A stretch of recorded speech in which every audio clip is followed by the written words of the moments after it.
موسیٰ نے یہ لکھا ہے کہ جو شخص اس راست بازی پر عمل کرتا ہے جو شریعت سے ہے وہ اسی کی وجہ سے زندہ رہے گا۔ اور 6 آیت یوں ہے، مگر جو راست بازی ایمان سے ہے وہ یوں کہتی ہے کہ تو اپنے دل میں یہ نہ کہے کہ آسمان پر کون چڑھے گا، یعنی مسیح کے اتار لانے کو، یا گہراؤں میں کون اترے گا، یعنی مسیح کو مردوں میں سے جلا کر اوپر لانے کو۔ خدا ان کی برکت اس کے کلام کے پڑھے سنے جانے پر ہو۔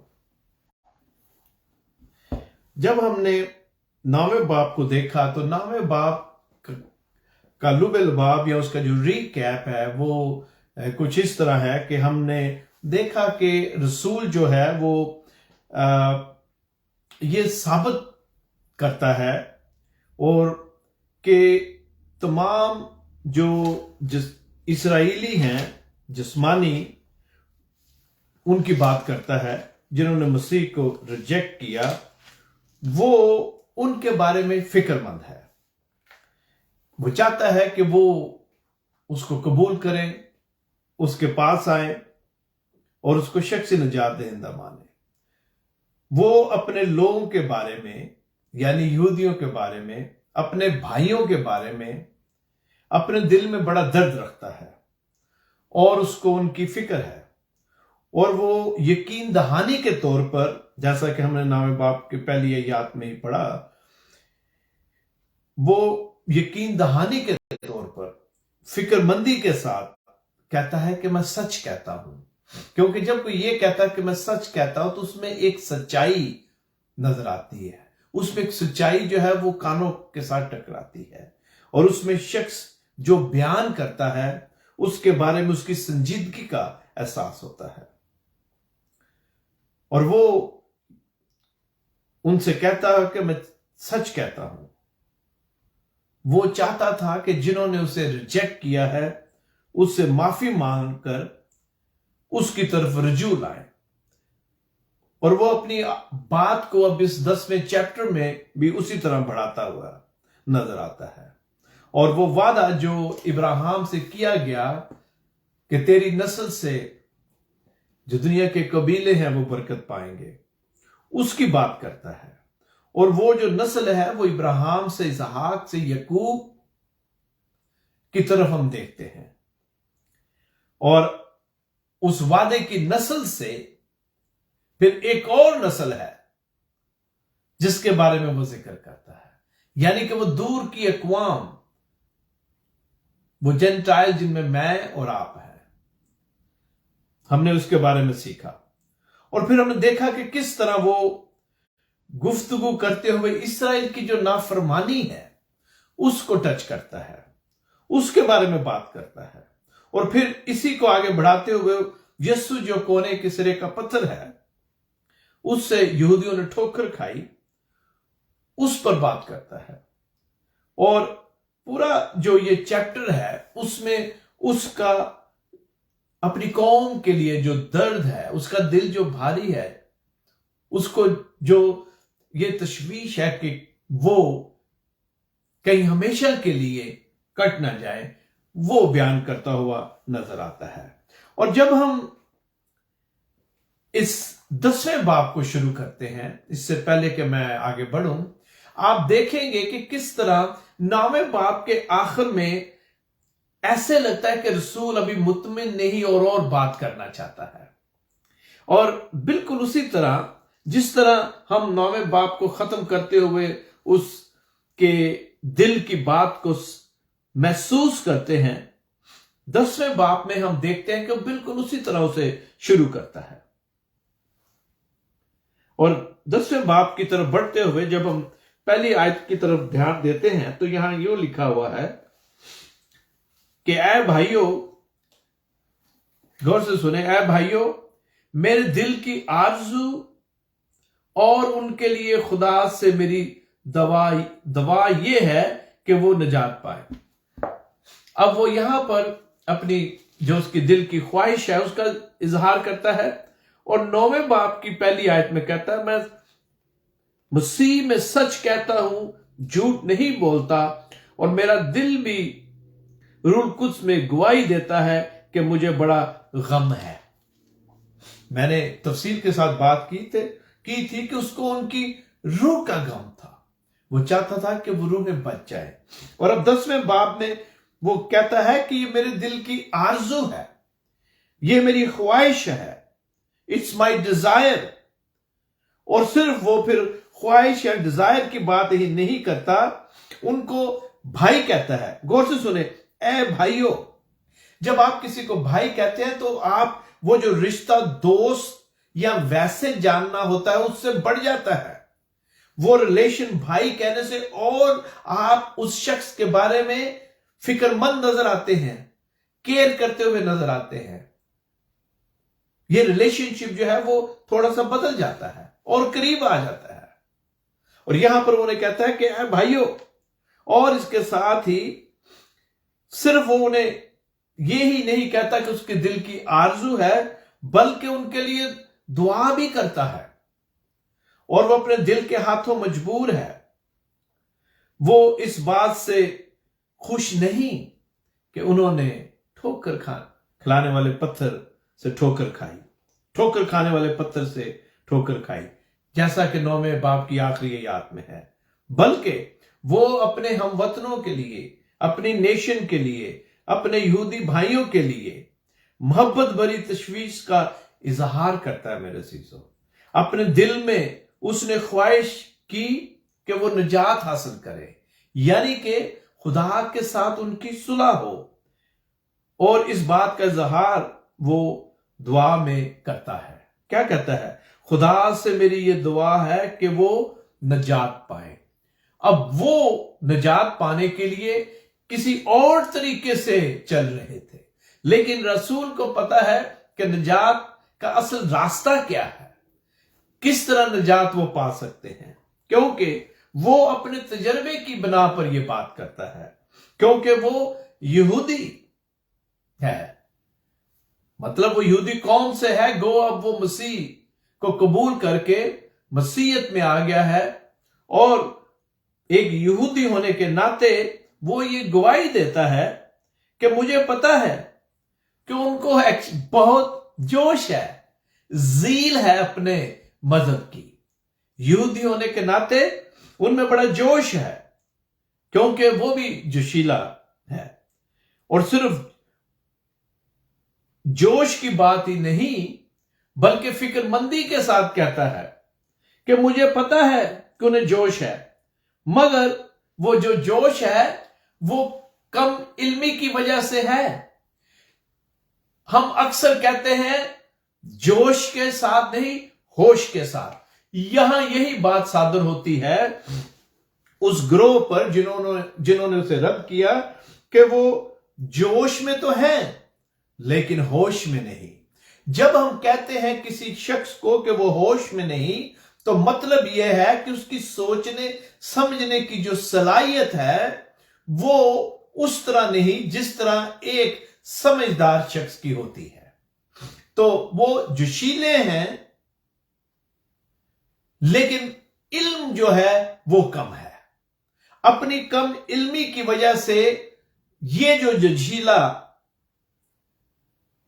جس کو ہم ساؤل کہتے ہیں، اب اپنا جو تجربہ ہے، اپنا جو ایکسپیرینس ہے اس کے بارے میں سوچتا ہے، اور اپنے بھائیوں کے بارے میں سوچتا ہے، اور اس کو پتا ہے کہ میں وہاں تھا، I was there in their shoes۔ اس کو پتا ہے کہ میں وہی تھا جو اب یہ ہے۔ میں بھی مذہب کے بارے میں جوشیلا تھا، اور علم کی کمی کی وجہ سے وہ جب مسیحوں کو ستاتا تھا، پرسیکیوٹ کرتا تھا، تو وہ یہ سمجھتا تھا کہ وہ اپنے مذہب کی خدمت کر رہا ہے، لیکن علم کی کمی کی وجہ سے۔ میرے عزیزو، یہی حال اب ان کا تھا، اور پالوس ان کے بارے میں فکر مند ہے، کیونکہ اسے پتا ہے، اس لیے کہ وہ وہاں اس جگہ پر تھا کبھی جب وہ ساؤل تھا، اور علم کی کمی کی وجہ سے وہ ان کے بارے میں بھی اسی طرح فکر مند ہے، کیونکہ وہ جوش کے مطابق کام کر رہے ہیں، ہوش سے نہیں، اور شریعت کی پابندی کے ذریعے میرٹ حاصل کرنے کی کوشش پر مبنی راست بازی کی تلاش کرتے ہیں۔ وہ جانتے ہیں یا تسلیم نہیں کرتے کہ خدا کے ساتھ ایک منظور شدہ رشتہ، یعنی کہ اس کے بیٹے پر ایمان لانے اور اس کے ذریعے گناہوں کی معافی کے انتظام کے نتیجے میں ہی راست بازی ہے۔ ان میں جوش تو ہے جیسا کہ میں نے ابھی کہا، لیکن علم کے ساتھ نہیں۔ اس کو اپنی قوم کی پرواہ ہے میرے عزیزو، اس لیے وہ ان کے لیے دعا کرتا ہے اور وہ اپنی گواہی جو ہے وہ بھی دیتا ہے۔ پالوس اس سے پہلے کہ اس کا مسیح کے ساتھ ٹاکرا ہوتا دمشق کی راہ پر، وہ رسولوں کو ستاتا تھا، مسیحوں کو ستاتا تھا۔ جہاں بھی اسے پتا چلتا تھا کہ یسوع کے ماننے والے ہیں، وہ اپنے ناقص علم کی وجہ سے اس جوش میں انہیں پرسیکیوٹ کرتا تھا۔ لیکن میرے عزیزو، اب وہی ساؤل جو پالوس ہو چکا ہے، اب وہ اسی مذہب کے لیے، اسی موومنٹ کے لیے، اسی تحریک کے لیے، یسوع کے لیے اور زیادہ جوشیلا ہے، لیکن اب وہ صحیح علم کے ساتھ جوش میں ہے۔ پہلے وہ کم علمی کی وجہ سے جوش میں تھا، جب اس کو صحیح علم ملتا ہے تو وہ اس سے بھی زیادہ جوشیلا ہو جاتا ہے، اور اس کو یہی فکر ہے، اور اسی لیے وہ کہتا ہے میری دعا یہ ہے کہ وہ نجات پائیں، کیونکہ میں ان کا گواہ ہوں کہ وہ خدا کے بارے میں غیرت تو رکھتے ہیں مگر سمجھ کے ساتھ نہیں۔ پالوس بھی خدا کے بارے میں غیرت رکھتا تھا لیکن سمجھ کے ساتھ نہیں میرے عزیزو، اور اس کو اب ان کی بھی یہی فکر ہے۔ جب رسول یہ لکھتا ہے تو وہ دراصل اپنی گواہی دے رہا ہے، اپنی ٹیسٹمنی دے رہا ہے۔ اور اگر ہم اعمال 9:1-20 میں پڑھیں تو ہمیں پتہ چلتا ہے کہ ساؤل کس طرح مسیحوں کو ستاتا تھا، اور یہی جوشیلا اب میں کہتا ہوں کہ ڈبل ٹرپل جوشیلا ہے، لیکن اب صحیح علم کے ساتھ ہے۔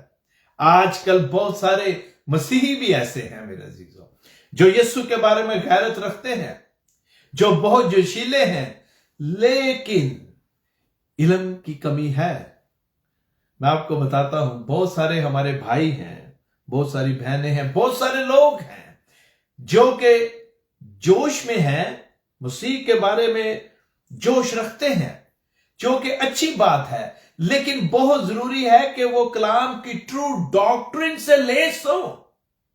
اگر ہم اس کلام کی، اس کرسچن ڈاکٹرن کی اچھی طرح سٹڈی نہیں کرتے، اس سے ہم لیس نہیں، اکوپ نہیں، تو یہ علم کی کمی ہونے والا جوش ہوگا میرے عزیزو، اور یہ نقصان دہ ہے، کیونکہ جوش کے ساتھ ہوش کی ضرورت ہے۔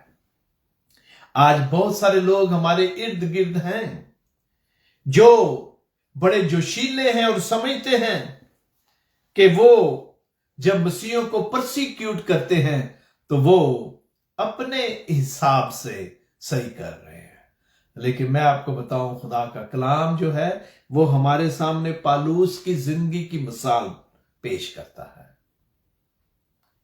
آگے بڑھتے ہیں۔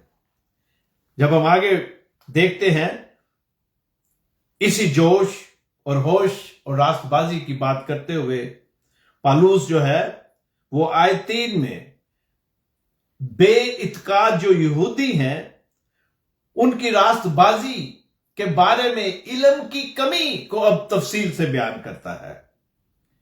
خدا کی راست بازی کے بارے میں لا علمی میں وہ ہیں، وہ اس بات کو جاننے اور پہچاننے میں ناکام رہے کہ خدا کی راست بازی کیسے حاصل کی جاتی ہے جس کا وہ سرچشمہ ہے۔ لہذا انہوں نے شریعت کی پابندی کی بنیاد پر خدا کے ساتھ اپنی راست بازی یا صحیح موقف قائم کرنے کی کوشش کی میرے عزیزو، اور انسانوں کے لیے اس کے ساتھ منظور شدہ جو رشتہ ہے